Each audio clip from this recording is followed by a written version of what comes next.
어서오세요. 국어의 모든 건 나란마사입니다. 저번 시간에 이어서 이번 시간에는 중세국어 두 번째 시간 갖도록 하겠습니다. 바로 들어가도록 하죠. 어휘 부분에 있어서의 특징에 대해서 알아보도록 할게요.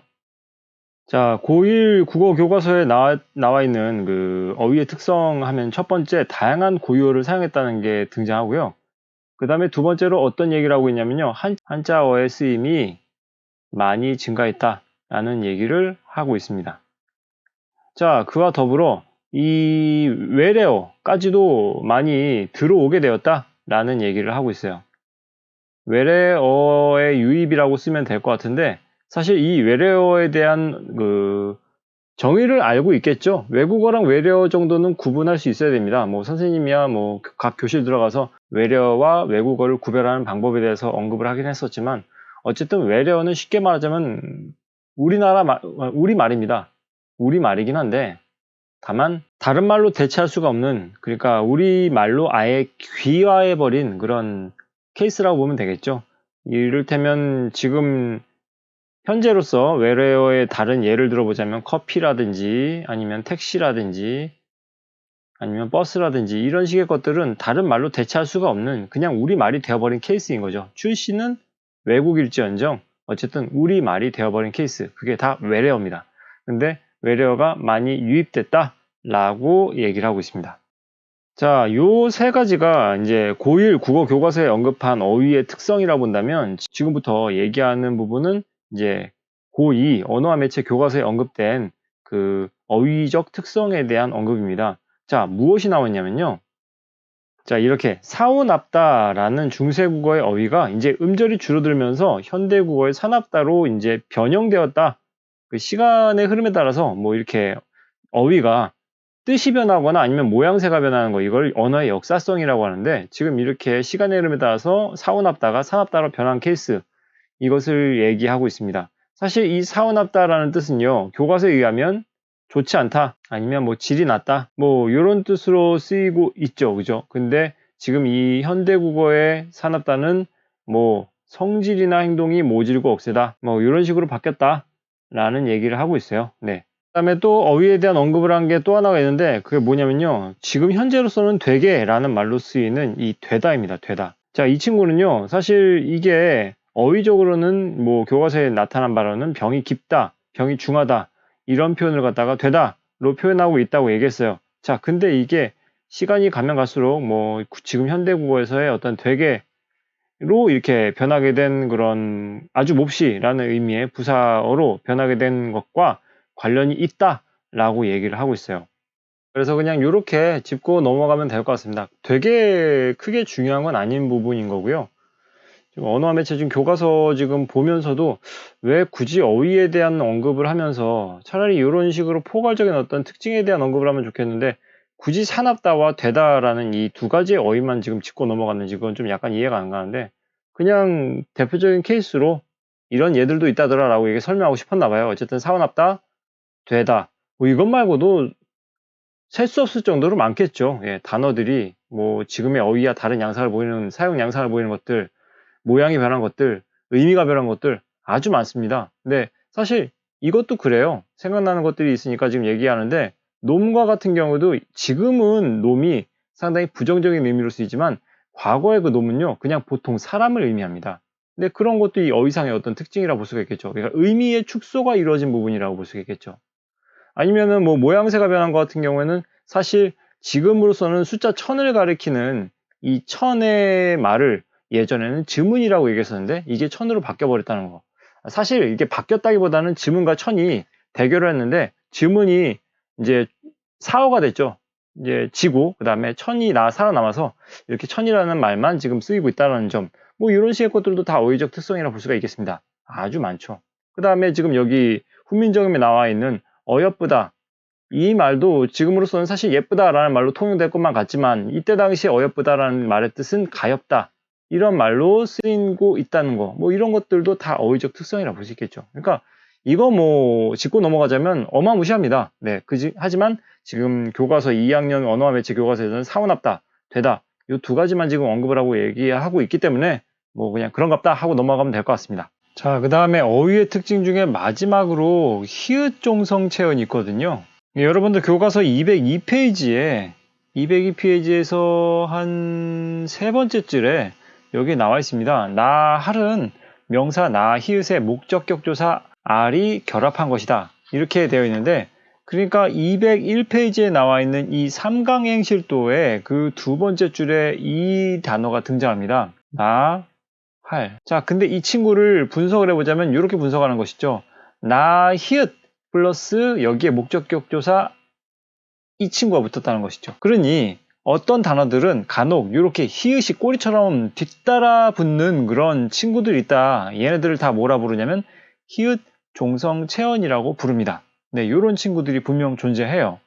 자, 그래서 이 나할이라는 이 명사와 같이 뒤에 히읗이 따라붙는 그런 단어들이 대표적으로 머리라는 단어도 그렇고요. 그 다음에 암수. 자, 이런 것들은 여러분들, 그러니까 제가 교실에 들어가서 수업하는 친구들은 다 예를 들어서 이미 알고 있는 것들일 거예요, 아마. 그죠? 머리, 암수, 그 다음에 하늘, 뭐 이런 식의 것들에는 히읗이 붙는 친구들이 있습니다. 얘네들이 다 모두 히읗 종성 체언이에요. 네.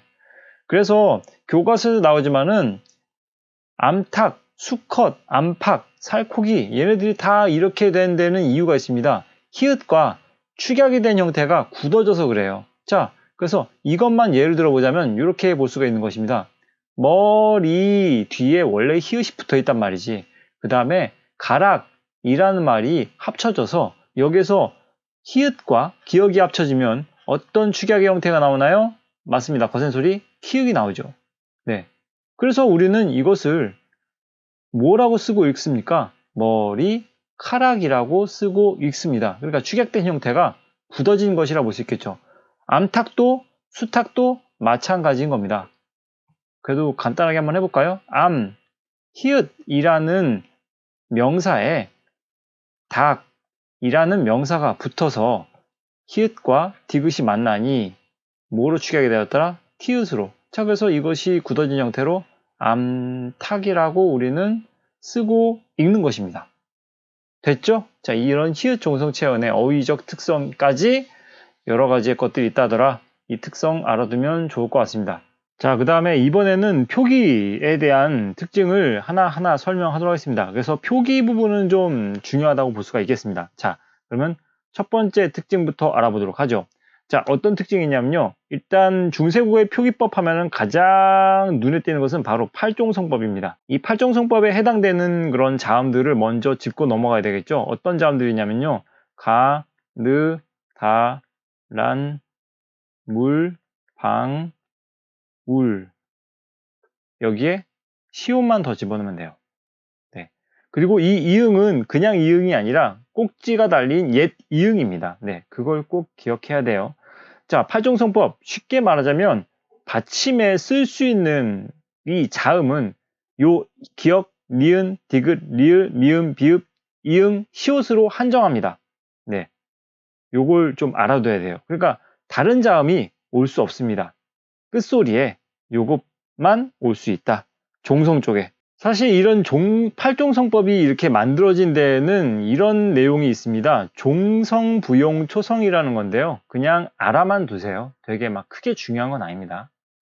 이 말의 뜻은 무엇이냐면요. 종성은 그냥 초성을 가지고 다시 써도 뭐 부족함이 없다, 충분하다 라는 얘기예요. 네.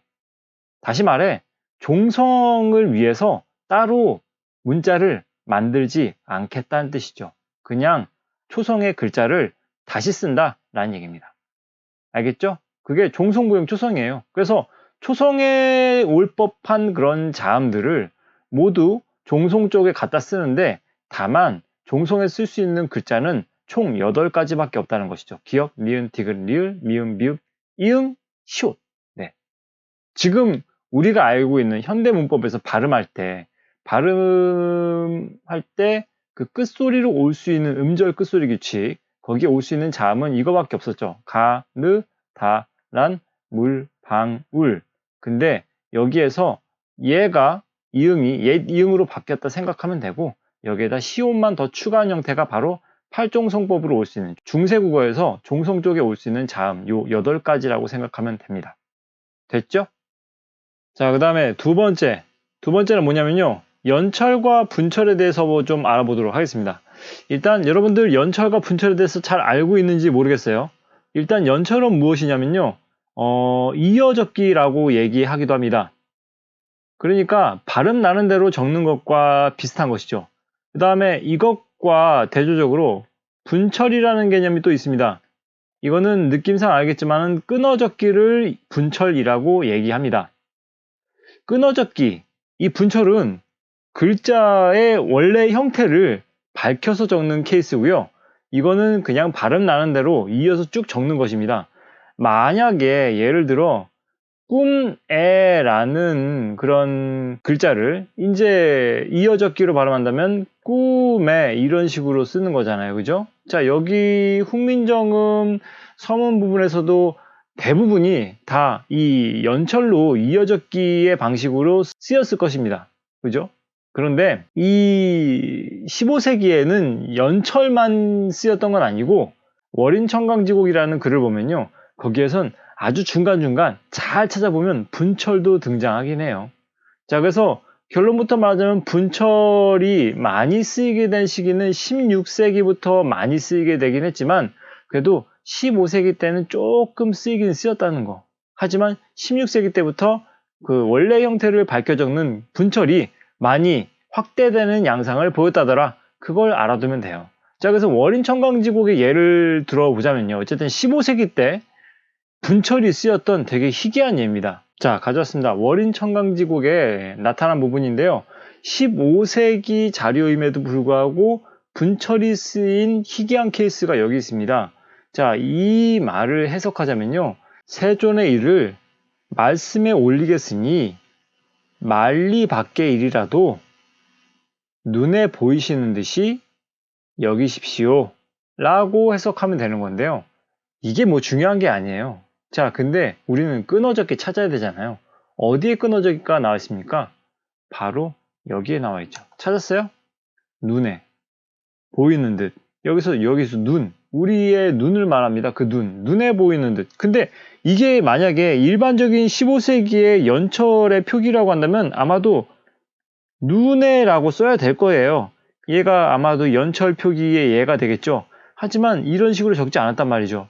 눈과 애로 이렇게 구별했어요. 원래 형태를 밝혀 적었다는 것이죠. 때문에 이 친구는 분철의 예로 나타난 것이라 볼 수가 있겠죠. 끊어적기. 그래서 원래 형태를 밝혀 적었기 때문에 어쨌든 이 친구는 온전히 이 아이라는 뜻의 눈이 되는 것이고요. 얘는 부사격 조서가 되는 것이죠. 그죠? 근데 16세기 들어가면서 많이 이제 보편화되었더라 라고 생각하면 될 것 같습니다. 그 다음에 세 번째, 여러분이 알고 있어야 될 표기상의 특징은요. 이것도 좀 중요한 편입니다. 뭐냐면 바로 동국정운식 표기입니다. 자, 1학년 때 배워서 알 겁니다. 이 동국정운식 표기라는 것이 어떤 내용의 것인지를 알고 있을 겁니다. 그러면 실제 사례를 다시 또 보여줄게요. 사진 가져올게요. 여기서 동국정운식 표기로 보이는 부분이 어디 있을까요? 찾아봅시다. 일단은 동국정운식 표기는 다 한자 음과 관련된 친구들이니까요. 한자만 잘 찾으면 되겠죠. 자, 여기에 생, 종, 엉, 쟁, 훈민정음, 그 다음에 문짱, 그 다음에 윙하야, 뭐 이런 식의 것들. 그죠? 자, 얘네들이 다 모두 동국정운식 표기라고 볼 수가 있겠습니다. 그러면 대체 동국정운식 표기란 뭐냐? 아주 쉽게 설명해 줄게요. 자, 한글을 창제했었을 당시 세종대왕에게는 아주 큰 고민이 있었습니다. 문제의식을 느낀 것들이 있었는데 그건 바로 이렇게 빨간색으로 동그라미 친 이 한자들에 대한 발음을 어떻게 한글로 표기하느냐에 대한 고민이었어요. 그러니까 아주 쉬운 그 한자를 예로 들자면 뭐 불화자를 예로 든다 칩시다. 이걸 우리는 화라고 읽지만 중국인들도 이 글자를 우리와 똑같이 화라고 읽진 않을 겁니다. 그러니까 그들 나름의 그들만의 방식의 본토의 중국 발음이 분명 존재할 거 아닙니까? 이런 한자음들, 그죠? 자, 그것을 중국의 본토 발음이라 친다면 조선의 현실적인 어떤 그 한자 발음도 분명 있을 겁니다. 그죠? 이거를 현실적인 발음이라고 칩시다. 여기에 예를 든다면 현실적인 한자음은 세종, 어제, 훈민, 정음, 우리가 원래대로 읽는 방식, 그걸 현실적인 발음이라고 얘기하는 거고요.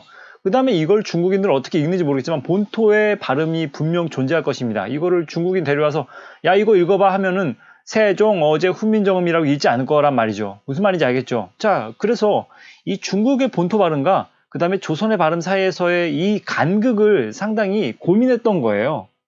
세종대왕이. 그래서 최대한 중국의 본토 발음에 가깝게 발음할 수 있도록 한글을 좀 약간 손을 보고 싶은데 그게 바로 뭐다? 동국정음식 표기예요. 알겠죠? 이 중국의 본토 발음과 그 다음에 조선의 발음 사이에 중간에 절충안이라고 보면 됩니다. 네, 그게 동국정음식 표기예요. 그 동국정음식 표기라 해서 중국의 본토 발음에 완전히 100% 싱크로율이 되는 건 아닙니다. 네, 그건 아니에요. 그런 측면에서 이 친구는 차라리 비현실적인 발음이라고 볼 수가 있는 부분이 좀 있어요. 네. 실제적인 중국인들이 발음하는 그 원래 그대로의 네이티브 스피커의 발음이 아니거든요, 얘네들은. 하지만 최대한 가깝게 표기하려고 노력했던 게 동국정음식 표기다.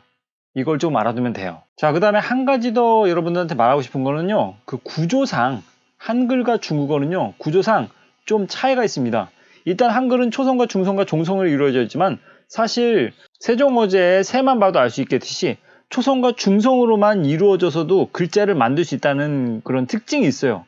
그러니까 굳이 종성의 유무는 있어도 되고 없어도 되는 친구인 거죠. 그러니까 하나의 음절의 글자를 이루는데 한글은 초성과 중성만 있어도 그만이긴 하거든요. 어쨌든 중심이 되는 건 중성이긴 하고요. 그죠? 그러니까 꼭 굳이 한글에서는 종성이 꼭 필요한 조건은 아니지만 중국어에서는요 달라요. 성모와 운모라는 개념이 있는데 이 운모에서는 중성과 종성을 아울러서 운모라고 얘기를 하는 것과 같은 격이라고 볼 수가 있겠습니다. 자, 근데 어쨌든 중국어에서는요 중요한 건 바로 이거예요. 종성이 꼭 있어야 돼요. 구조상, 그 글자의 구조상 종성이 꼭 있어야 되는 글자가 중국어예요. 그래서 세종대왕은 그래 중국어는 항상 종성이 존재해야만 되는 그런 발음, 그런 글자이기 때문에 한글에도 이 종성을 갖다가 집어넣어서 최대한 그 중국어의 발음과 비슷하게 만들자라고 절충안을 내세운 게 바로 동국정음식 표기라는 얘기입니다. 그래서 생종엉쟁이라고 이렇게 썼지만 사실 이게 중국의 발음과 완전히 100% 일치하는 그런 발음은 아니고요. 그냥 최대한 중국의 본토 발음에 가깝게 만들기 위한 세종의 노력이라고 생각하면 간단할 것 같습니다. 됐죠? 그 다음에는 간단하게 세로쓰기가 존재했다는 거 그거 좀 알아두면 될 것 같고요. 자, 그거 말고는 띄어쓰기는 하지 않았다. 이것도 좀 알아두면 좋을 것 같습니다. 띄어쓰기. 네, 강의 여기까지 하도록 하죠. 네, 강의 듣느라 고생 많았습니다. 도움이 되었다면 구독과 좋아요 부탁드립니다. 감사합니다.